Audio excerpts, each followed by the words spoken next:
A lone wolf scavenges with an empty bottle.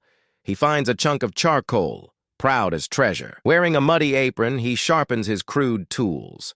Confused, he gathers sludge water, one full, one empty. Blank-eyed, he clutches gravel as if it were gold. With a cracked funnel, he faces chaotic survival. Smugly, he filters water labeled drink and pray. At last, in his bunker, he learns. Even in the darkest times, creativity and patience can turn despair into hope.